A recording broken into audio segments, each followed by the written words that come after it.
Operation Anne is when you get, this is like the foundation of a success, and we kind of know that we cracked it once, we can crack it again, and I'm confident that myself and my team, we can get those pups through this crisis. Importantly, we want Anne to feel safe, that she doesn't have to leave that den. Because the second she leaves that den to try and feed herself, those pups are vulnerable to honey badgers, to snakes, leopards, anything. But while she's sat outside that den, which is what she does all day, nothing will come and touch those pups. The plan of action for a mountain operation like this, the plan of action first of all starts with, obviously, with national parks. Endangered species, and we have permission to do a supplementary feed. At national parks level, instantly they said, go for it, no problem. We need to learn if we can do it anyway. Again, and that's often a role that people don't realize is so important, that you have the institutions on board. So that's the first step.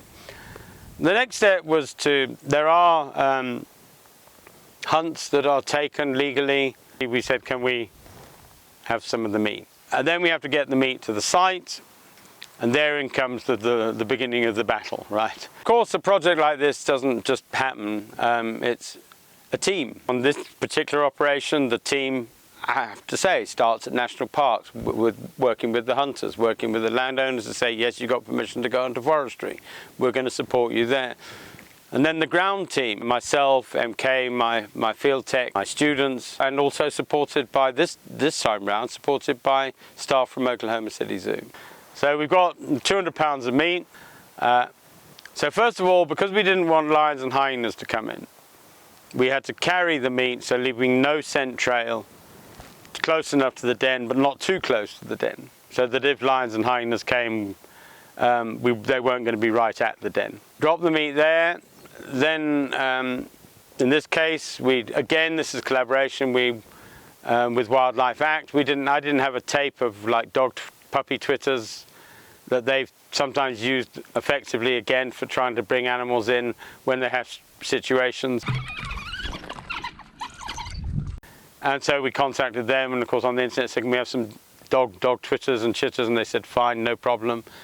And so again, it was to go to the den, check they were there, leave like a meat trail to the carcass, and then play the dog twitters, set camera traps so that obviously we can monitor what's going on. When the team got to the den, Anne was by the tree, guarding, watching her precious cargo, and our precious cargo as well, because it means just as much to us as it does to her, I'm sure, though she doesn't know that.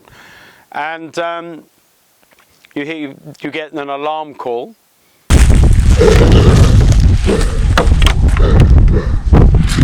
Now that alarm call is actually telling all the others there's danger.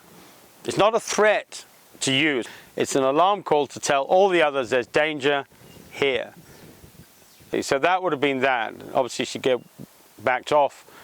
We were in there for milliseconds and then obviously come straight out the area again. So, having never done this before, with bated breath, we all waited, and happily that evening, at 8 o'clock the next night, that night they came back and they fed till they were full. Interestingly though, I mean, in a meal like that, a full belly will last them for 3 days, completely, and once they start feeding the pups, those pups are going to grow like mushrooms, which is exactly what we want. Because if we can just get those pups over a year old, the pack now can be 8 or 9 or 10 dogs.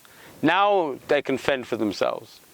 And moving forward, well, of course, I'm always positive, because you can't be any other way. But the fact is we've got in there at the right time. And okay, it's going to be a bit up to Anne and her pack, but there is an onus on us to do what we can until she at least goes nomadic. After they've gone nomadic, there's probably not much we can do, but we've got them out of that crisis situation. The truth of the matter is it's these successes that keep me going.